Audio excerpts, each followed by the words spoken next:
the next President of the United States.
Service in our military. I appreciate the men and women who serve in our military.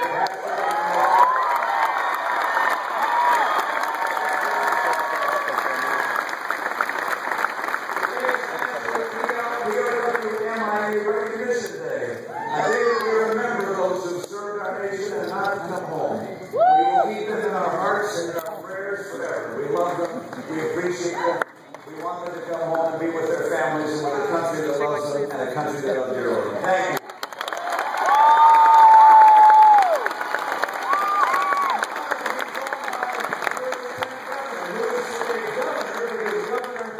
Sandoval is over in China doing some work getting customers to come here to Las Vegas. And so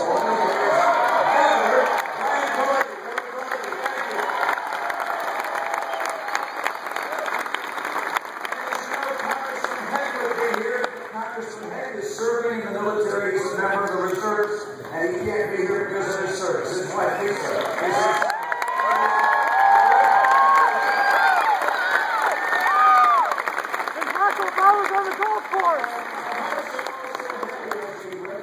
Tyrone Woods, a hero who stood up to protect his fellows in Libya, lost his life. A Nevada, a Las Vegas, who has lost his life. He got 3 children and a wife behind. May our hearts and prayers be turned to her and their families.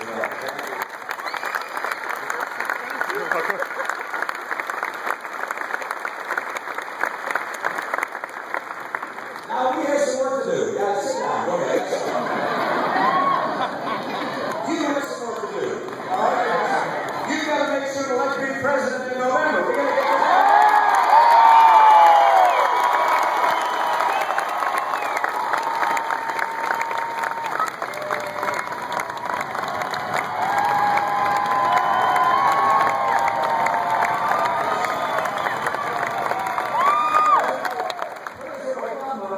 raised up the white flag of surrender again yesterday.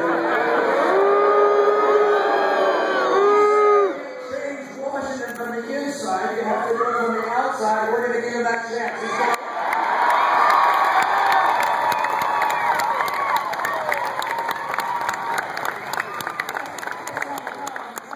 His campaign slogan was, "Yes, we can." I'm afraid it's changing now to "No, he can't."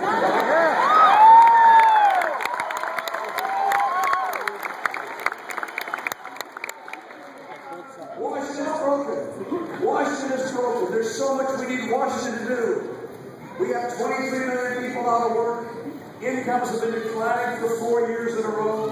8% unemployment for over, how many, 43 months right here in Las Vegas and Nevada. You've seen housing prices bumping along the bottom, record numbers of foreclosures. These are tough times. We have a president who says he can't fix Washington. I can. I will lead. I can fix that.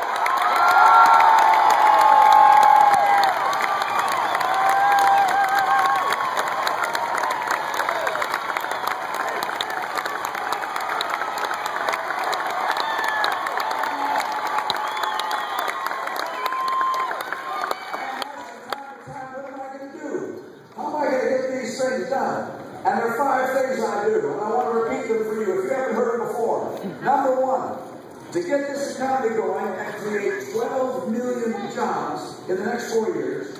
And by the way, when we create those 12 million jobs, we're going to see incomes go up again. Because people with jobs are having a hard time right now. Because the median income in America has dropped by $4,300 a family.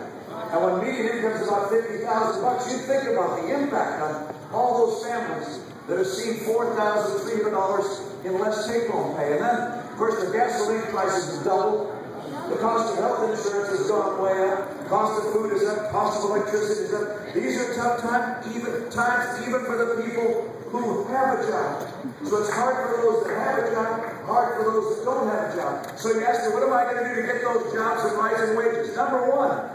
I'm going to take advantage of our oil, our coal, our gas.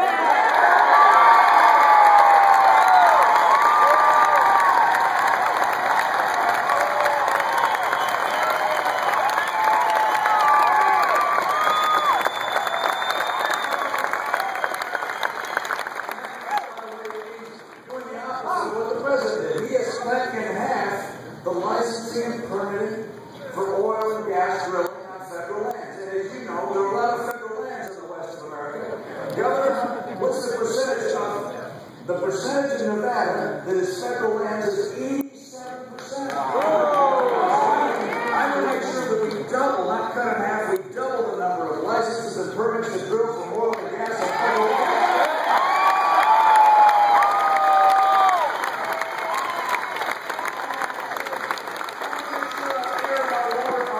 I'm not going to let the EPA use its regulations to stop.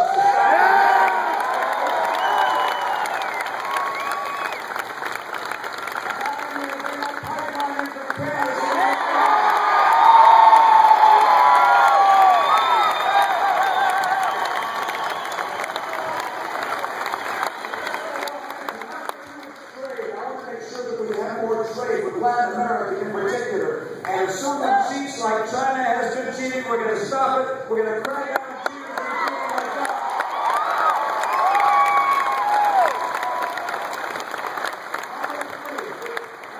We need to make sure that our workers have the skills they need to succeed. And right now, Washington thinks it knows better than the people of Nevada, how to train people. There are 47 different federal job training programs, and they report the 8 different federal agencies. All that money, all that overhead. What I want to do is take those dollars, bundle them, send it back to Nevada, and say, you train your people for the jobs the people of Nevada.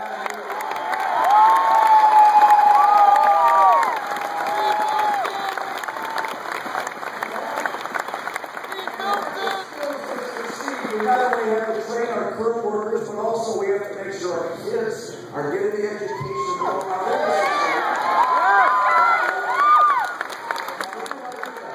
This is not a mystery. We can look at various nations around the world and see who's successful and who's not. We can look at our nation and see on average that our kids are scoring in the bottom quartile or bottom third in math and sciences. It's unacceptable. I'm very proud that in my state, my predecessors there, both of the governor's office and the legislature worked hard, made changes to improve our schools. They're now ranked #1 in the nation. If you want to have great schools, you have to put the kids and their parents and the teachers first, and the teachers getting behind.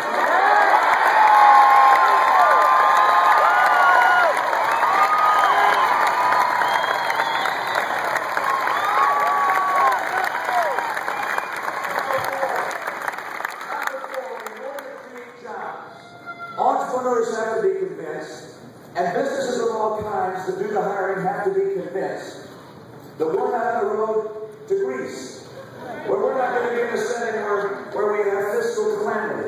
so we have to make very certain that we do something politicians have talked about, but politicians on both sides of the aisle have not done. And that is, I will cut federal spending, I will cap it.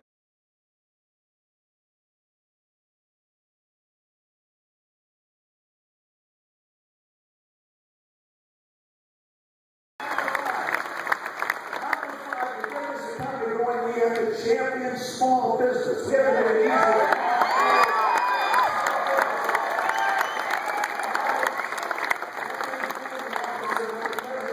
He's going to raise taxes on 1 million small businesses. I want to lower the taxes on all of the small businesses.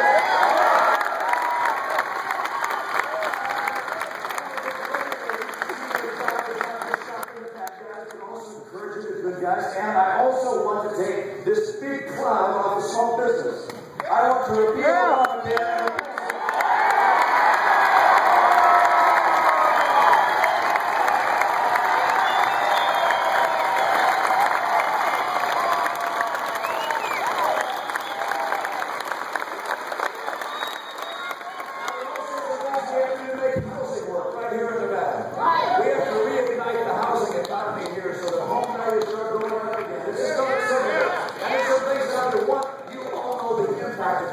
Having a vacant home on someone's block, all right? Garage door dented in and perhaps graffiti or fake weeds growing that hurts the whole neighborhood. The federal government has about 200,000 foreclosed homes they're holding on to. I'll make sure we get them sold so every home is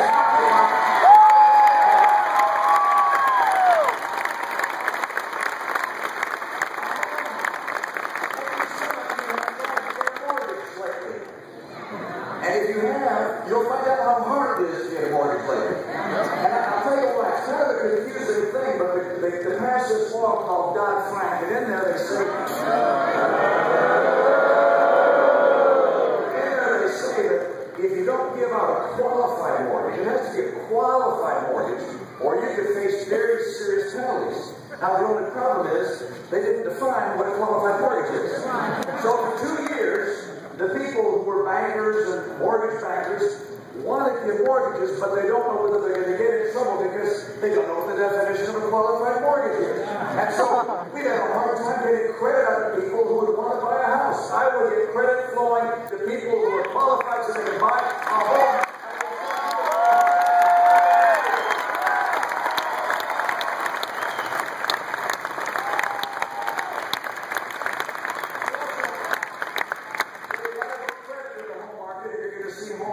Come up again, and the other thing you have to do, you have to have people who are able to buy a home, who have a job, who have an income. And that's one of my plans to get 12 million new jobs in America, and take-home pay is the ultimate way to get home values up. We're going to do it. Las Vegas is coming back.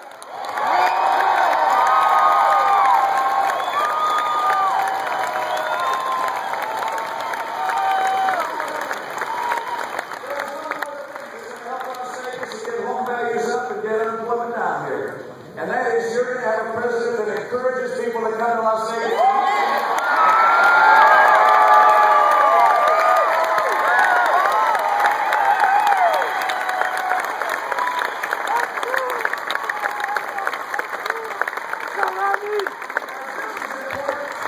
What we're talking about is important. It's important to 23 million people that don't have a job.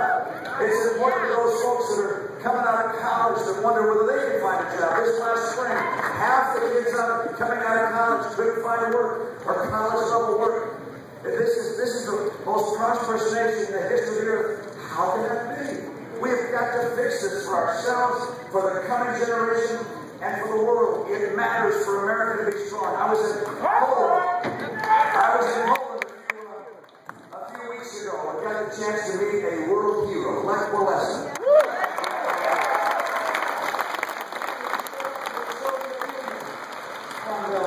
I came in and he looked at me, he said, you must be tired. You sit, I talk, you listen. And so I did. And then he said one thing time and again over about 15 minutes. He said, where is America's leadership? We need America to lead. America is the only superpower on the planet. We need leadership. We need leadership, American leadership around the world. We need to have a military so strong, no one would ever think of it.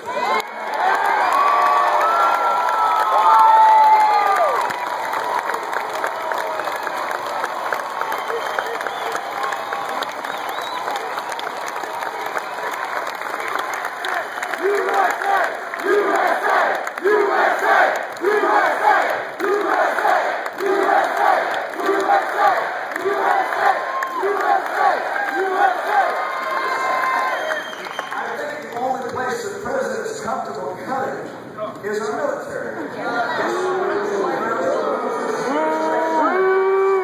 Hundreds of millions of dollars out of our military. His own budget takes out more hundreds of millions of dollars out of our military. I will not cut our military. The world is not safe.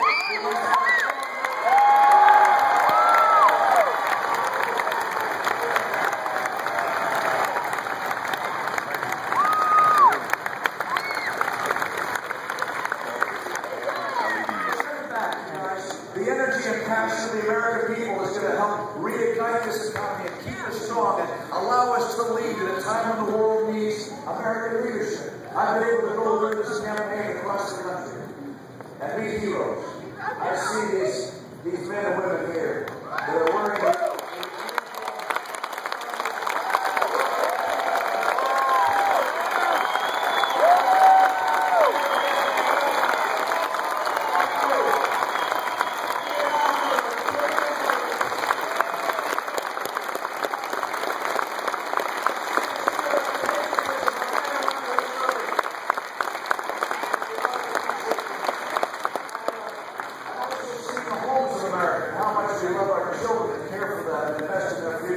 I've seen also the people who start businesses that employ themselves and one another.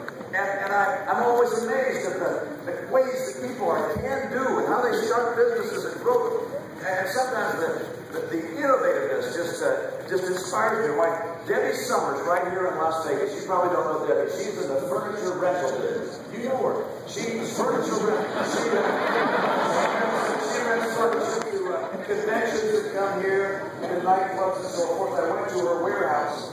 It looked to me like what she rents, a black organized sofas and black coffee tables. And after President Obama said not to come here for company meetings, her business totally died. And lose her business perhaps, and lose the thousands of people who work there, but you know, she's creative and innovative. And she said, you know what, instead of just renting furniture, I'm going to teach my employees how to make furniture.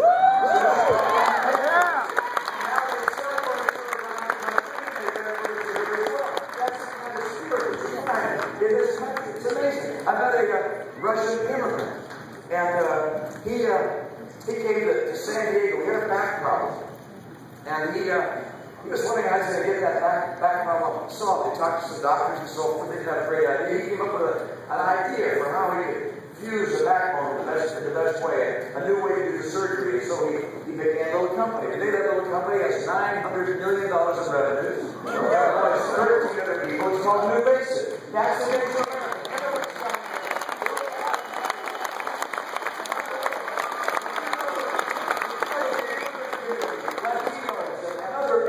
Come here, they build new businesses more often than those that have been here all their lives.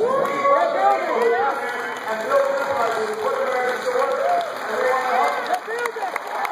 We built that business! We built it! We built it! You did that!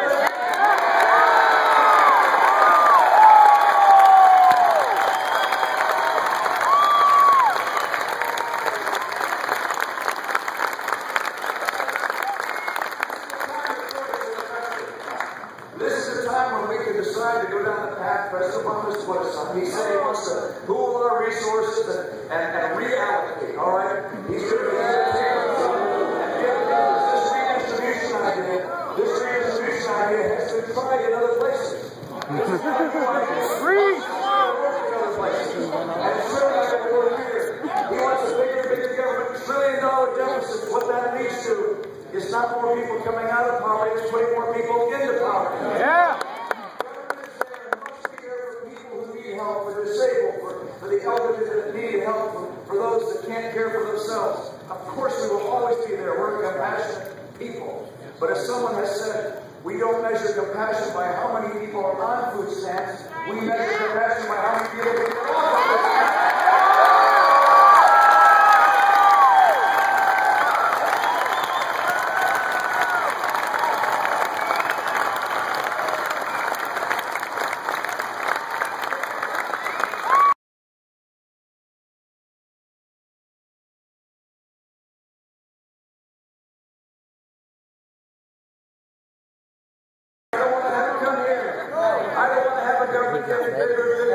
telling us what kind of health insurance we have to have. I don't want to have a government that becomes so large that it smothers the American dream. I don't want to have a government that takes from some and gives to others. What I want to do is restore the principles of freedom that made America so happy.